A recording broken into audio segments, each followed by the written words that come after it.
ടിവിയിൽ ഇന്ന് ഒരു ഇത് കാണിച്ചില്ലേ, നമ്മുടെ പെരിയാറില് പിള്ളേര് കൈയും കാലും കെട്ടി നീന്തണന്റെ ഒരു ഇത് കാണിച്ചില്ലേ. അതിനെ കുറിച്ചിട്ടുള്ള അഭിപ്രായം എന്താ? ശരിക്കും മനുഷ്യ ശരീരത്തില് നമ്മുടെ ശ്വാസകോശം ആമാശയത്തിലൊക്കെ നിറയെ എയറാണ്. നമ്മുടെ ശരീരം ശരിക്കും പറഞ്ഞാൽ താഴില്ല. പിന്നെ പെരിയാറില് ഒഴുക്കുള്ള സ്ഥലമാണ്. അപ്പൊ നോർമലി നമ്മുടെ ശരീരത്തിൽ ഈ കഴുത്തിന്റെ ഇവിടെ ഈ ഭാഗം പൊന്തി നിൽക്കപ്പെടും. അപ്പോ ഒഴുക്കുള്ള വെള്ളമാകുമ്പോൾ സ്വാഭാവികമായിട്ട് നമ്മുടെ കാലിന്റെ ഭാഗമാണ് ഇതായിട്ട് വരുള്ളൂ, ബാക്കി ഭാഗം പൊന്തി കിടക്കുന്നുള്ളതാണ് സത്യം. അപ്പൊ കൈ കെട്ടി കാലും കെട്ടിയാലും ശ്വാസം ഉള്ളിൽ ഉണ്ടെങ്കിൽ താഴില്ല. അപ്പൊ അവര് പതക്കെ അടിക്കുമ്പോൾ തന്നെ ഒഴുക്കുള്ളതുകൊണ്ട് ഇങ്ങനെ നീന്തി പോകും. അത് ശരിക്കും പറഞ്ഞു കഴിഞ്ഞാൽ ഒഴുക്കില്ലാത്ത സ്ഥലത്ത് ഒഴുക്കില്ലാത്ത വെള്ളത്തിലാണ് നീന്തണമെന്നുണ്ടെങ്കിൽ അവർക്ക് 1 കിലോമീറ്റർ നീന്താനായിട്ട് പറ്റില്ല. കാരണം ഒഴുക്കുള്ളതുകൊണ്ട് തനിയെ നീന്തി പോകും.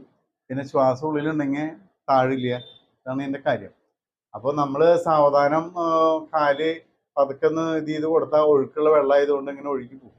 കാരണം നമ്മൾ മനുഷ്യ ശരീരം വെള്ളത്തിൽ ശരിക്കും പറഞ്ഞാൽ താഴില്ല. നമ്മൾ വെള്ളം കുടിച്ച് ശ്വാസകോശത്തിൽ ആമാശയത്തിലൊക്കെ വെള്ളം കയറുമ്പോഴാണ് താന്നു പോകുന്നത്. അപ്പം അത് ശരിക്കൊരു സാധാരണ ആളുകൾക്ക് ഇത് അറിയില്ല. അതുകൊണ്ട് എന്തോ വലിയ സംഭവമായിട്ട് തന്നു. സത്യത്തിൽ നീന്തൽ അറിയുന്ന ഒരാൾക്ക്, ഇത് പഠിച്ച ആൾക്ക് ഇത് അത്ര വലിയ സംഭവമല്ല, നിസ്സാര ഒരു കാര്യമാണ്. അപ്പോൾ ആളുകളുടെ ഭയം മാറ്റാൻ വേണ്ടിയാണ് അങ്ങനെ ഒരു വീഡിയോ ചെയ്തിട്ടുള്ളത്. അതുകൊണ്ടാണ് നമ്മളിപ്പോൾ ഇത് പറയുന്നത്. നമ്മളെന്തായാലും ഒരു നീന്തൽ അറിയാത്തവർക്ക് വേണ്ടി ഒരു വീഡിയോ ചെയ്യാം. ഓക്കെ, ഓക്കെ കിട്ടണ്ട.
നമ്മളെ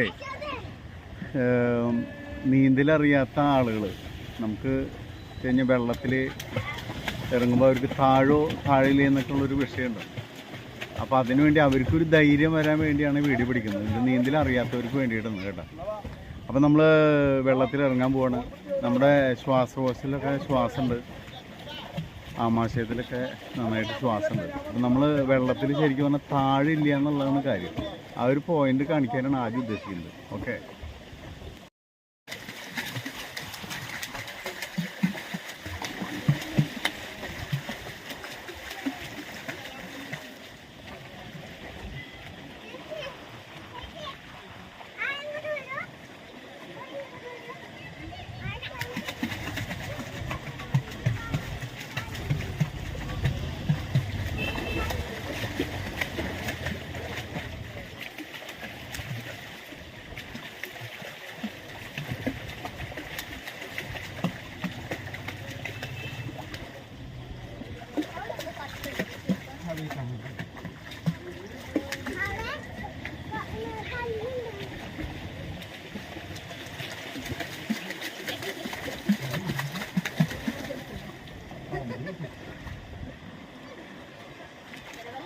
വെള്ളത്തിൽ കിടന്നു കഴിഞ്ഞപ്പോൾ താന്നില്ല എന്ന് മനസ്സിലായില്ലേ. അപ്പം ഇങ്ങനത്തെ അവസ്ഥയിൽ നമ്മൾ തല കുമ്പിട്ടിട്ട് ശ്വാസം പിടിച്ച് കിടന്നിട്ട് കാല് മാത്രം നമ്മൾ പതുക്കെ ഒന്ന് അനക്കി നോക്കുകയാണ്. അപ്പോൾ എന്താ സംഭവിക്കുക എന്നുള്ളത് മനസ്സിലാവാനായിട്ട് കേട്ടോ.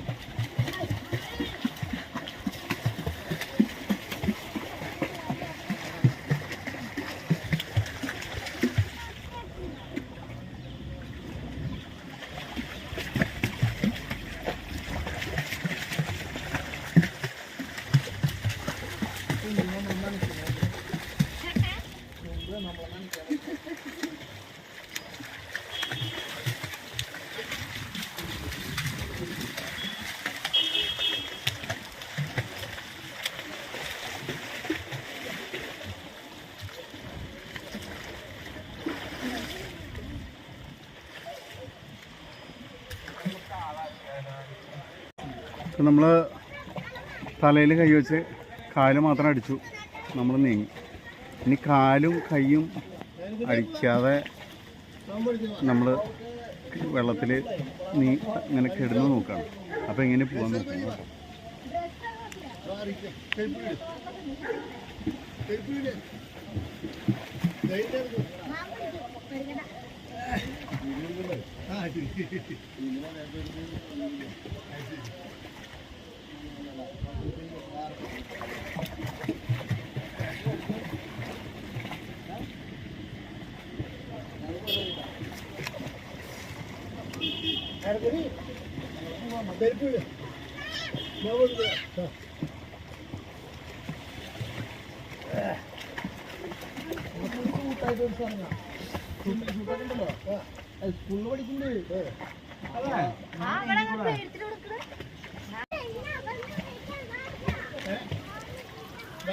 നമ്മൾ വെള്ളത്തിൽ കന്ന് കിടന്ന് നോക്കി, താഴുന്നില്ല.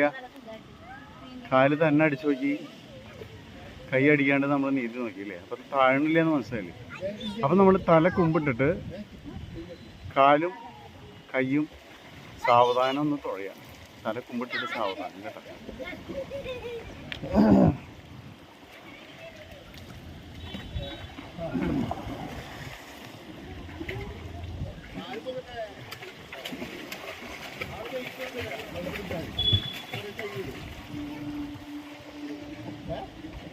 കണ്ണിലൊക്കെ വെള്ളം പോകും.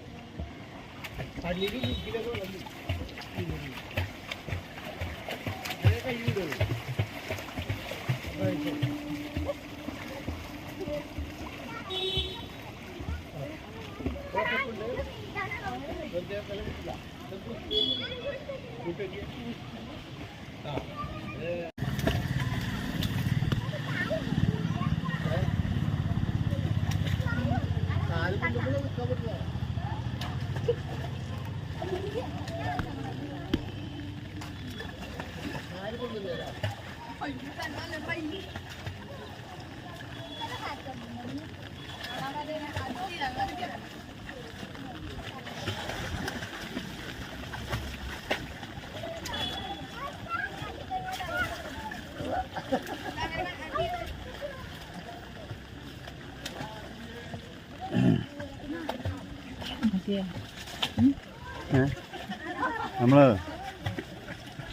നമ്മൾ താഴണില്ല എന്ന് മനസ്സിലായില്ലേ. അപ്പം നമ്മൾ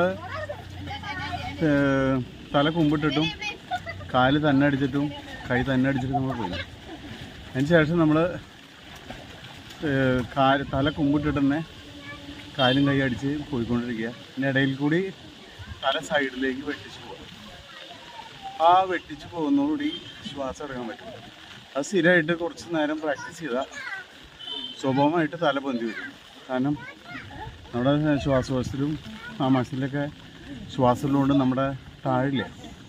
അപ്പം സ്വഭാവമായിട്ട് നമ്മൾ സാവധാനം അടിച്ചു പോകുമ്പോൾ സൈഡിലേക്ക് ചെരിച്ച് തല എടുത്ത് ശ്വാസം എടുക്കാൻ പറ്റും. അത് കുറച്ച് നേരം പ്രാക്ടീസ് ചെയ്താൽ നീന്തൽ പഠിക്കാൻ പറ്റും കേട്ടോ. അപ്പം ഞാൻ തല സൈഡിലേക്ക് ആക്കി പോകാം.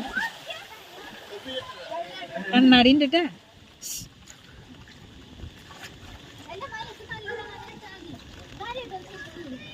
മനസ്സിലേ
തല ചരിച്ചൊന്നുമില്ല. തിരിച്ച്